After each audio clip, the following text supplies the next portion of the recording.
Warga di Dusun Semokan hidup dalam kerukunan satu sama lainnya.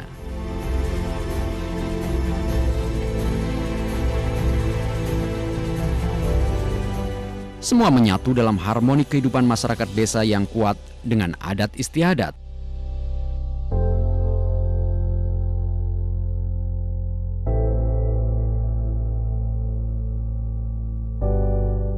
Mayoritas warga dusun berprofesi sebagai petani. Sawah-sawah di sekitar dusun menjadi sumber penghidupan bagi mereka.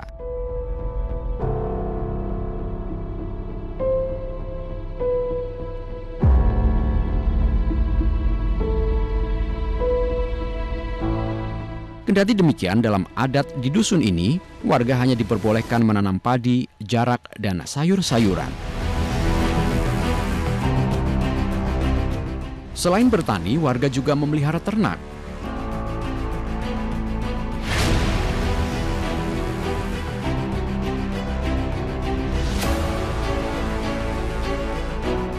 Ternak dipelihara di sekitar pelataran rumah. Untuk hewan ternak, warga hanya diperbolehkan memelihara kerbau, kambing, dan ayam.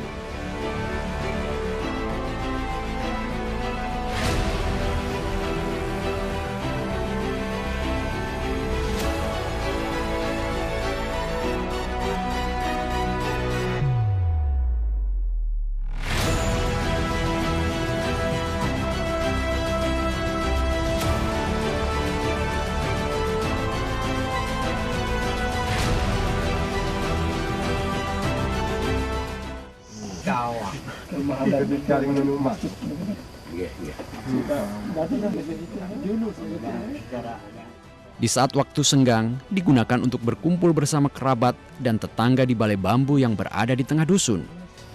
Karena kan arah dua. Lagu ini kan untuk hak wawancara kan arah isaliran ya.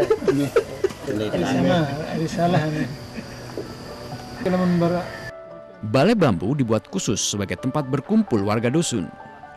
Balai bambu menjadi tempat bagi warga untuk membicarakan banyak hal tentang dusun mereka. Bentuk cerita dari mulut ke mulut.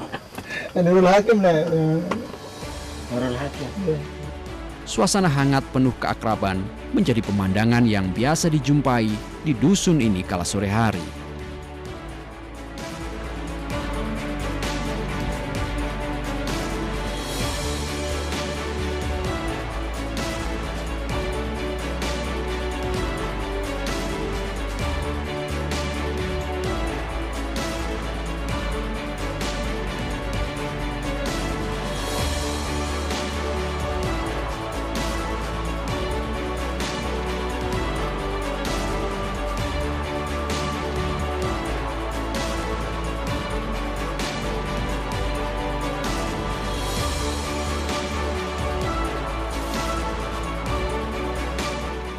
Dalam menonton televisi, ada beberapa hal yang harus kamu perhatikan. Yang pertama, tontonlah tayangan sesuai usia kamu. Yang kedua, Perhatikan tanda seperti ini di layar televisi kamu. untuk para orang tua, Dampingi anak-anak Anda dalam menonton tayangan televisi. cerdas dalam memilih tayangan. Ayo bersama, selamatkan generasi bangsa.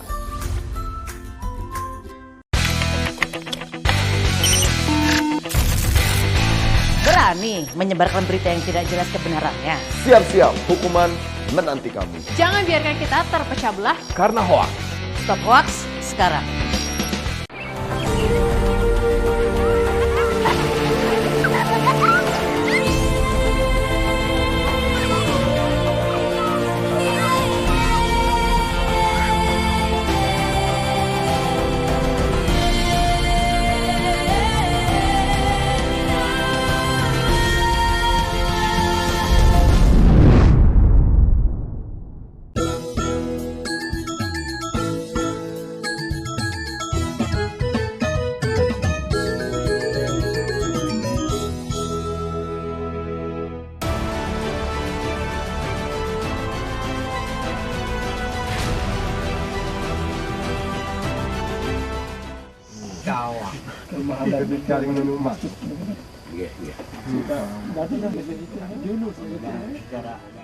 Di saat waktu senggang digunakan untuk berkumpul bersama kerabat dan tetangga di balai bambu yang berada di tengah dusun. Karena kan arah dua. Arah dua. Lagu ini kan untuk hak wawancara kan arah isaliran ya.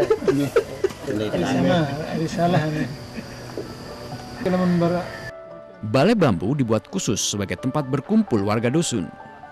Balai bambu menjadi tempat bagi warga untuk membicarakan banyak hal tentang dusun mereka. Bentuk cerita dari mulut ke mulut. Suasana hangat penuh keakraban menjadi pemandangan yang biasa dijumpai di dusun ini kala sore hari.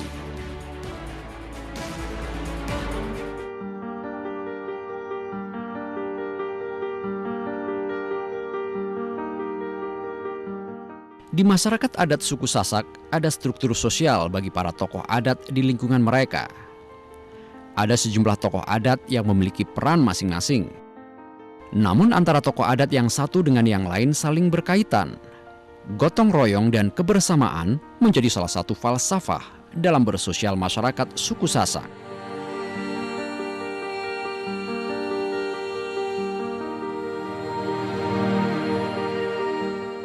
Namanya rumah adat, Mak Kiai, duanya Malokak Montong, tiganya Mak Mangku. Mak Kiai itu penghulu itu loh. Nah tetapi tidak boleh kita bilang penghulu di sini. Mak Kiai, dia boleh memotong apapun di sana. Di sana buat acara Maulid, Lebaran segala macam seperti acara ini tidak boleh lain manapun banyak Kiai, tetapi tidak boleh sembarangan. Usus sudah diususkan, itulah fungsinya Pak. Namanya Malokak Montong itu Pak, artinya Malokak Montong itu sesuai dengan tingkatan montong. Kalau montong itu wet, ulayah. Fungsinya Mak Mangku yang seperti pakaian bidang semua, itu mengatur tahun dengan balik. Hujan dengan panas. Dari bulan Januari itu melakukan peredaan yang berpuasa. Nah, itu. Apabila selesai 6 bulan yang berjalan musim hujan, dia minta itu musim kemarau kembali. Itulah persyaratan beliau itu. Nah itu panjang nama Mangku Pak.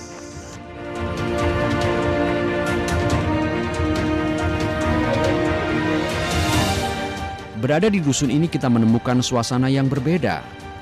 Jauh dari kehidupan modern sebagaimana masyarakat perkotaan. Suku Sasak di dusun ini hidup menyatu dengan alam sekitar.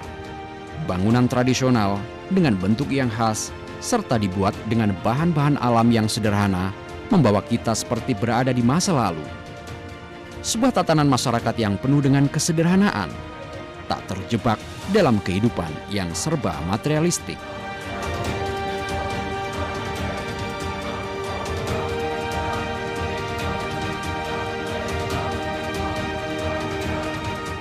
Selain rumah warga dengan bentuk bangunan yang khas, di dusun ini juga terdapat salah satu masjid kuno. Masjid ini dikenal dengan sebutan Masjid Kuno Semokan. Bentuk arsitek masjid hampir sama seperti bangunan rumah warga. Bedanya, bangunan masjid lebih besar dengan atap terbentuk kerucut yang cukup tinggi. Hampir sebagian besar bahan material bangunan masjid ini terbuat dari bambu. Bambu dirancang secara khusus dan disiapkan oleh warga setempat secara bergotong royong. Bahkan, bangunan yang terbuat dari bambu mulai dari atap masjid hingga dinding masjid, serta halaman masjid yang dikelilingi pagar bambu. Pada atap bambu biasa dikenal dengan sebutan atap santek.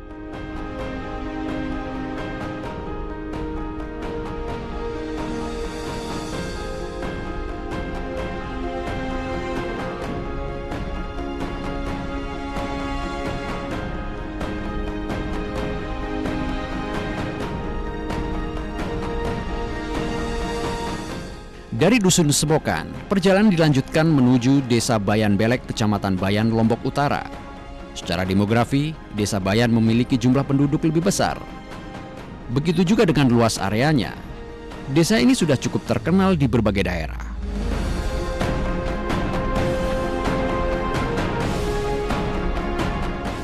Desa Belek termasuk desa adat yang dihuni oleh suku Sasak di NTB. Sama halnya seperti desa suku Sasak lainnya, masyarakat Desa Belek sangat menjaga tradisi adat istiadat. Salah satu aktivitas warga desa Bayan Belek yang bisa kita jumpai adalah menenun. Menenun menjadi profesi yang telah dilakukan secara turun-temurun oleh masyarakat suku Sasak di desa ini. Bahkan bagi perempuan, menenun adalah kegiatan wajib yang harus bisa dilakukan.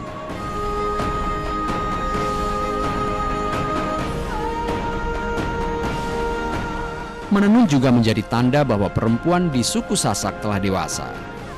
Kain tenun di desa ini diproduksi secara tradisional. Kain tenun dibuat dengan bahan alami. Ada 3 jenis kain tenun yang diproduksi warga suku Sasak: kain tenun songket, kain tenun pelekat, dan kain tenun ikat. Selain bagian dari menjaga warisan budaya, aktivitas menenun juga telah menjadi kegiatan untuk menunjang perekonomian masyarakat setempat.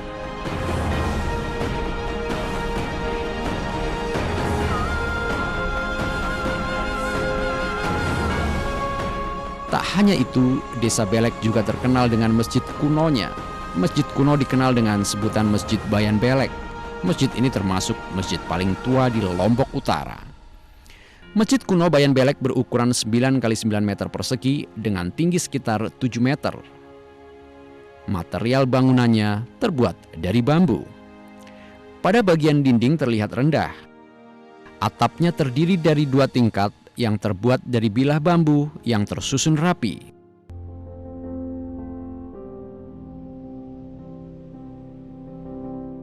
Dinding masjid juga terbuat dari anyaman bambu.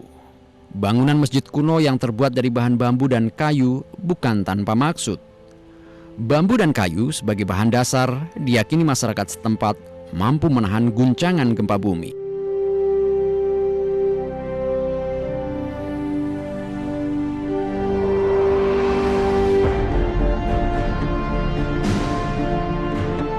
Terbukti saat gempa melanda NTB tahun lalu, bangunan masjid ini tetap utuh. Kearifan lokal masyarakat setempat menjadi bukti bahwa memahami serta menyesuaikan terhadap alam menjadi cara yang paling tepat meminimalisir dari bencana gempa bumi.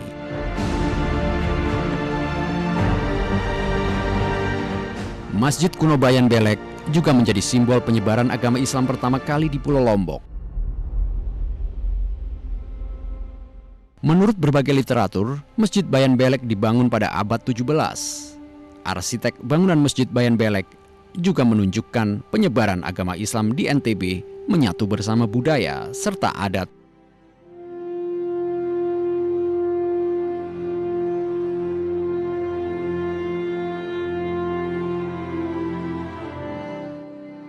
Masjid Bayan Belek menjadi ikon wisata di Kabupaten Lombok Utara. Sebagai salah satu warisan budaya, Masjid Kuno Bayan harus dijaga dan dirawat bersama.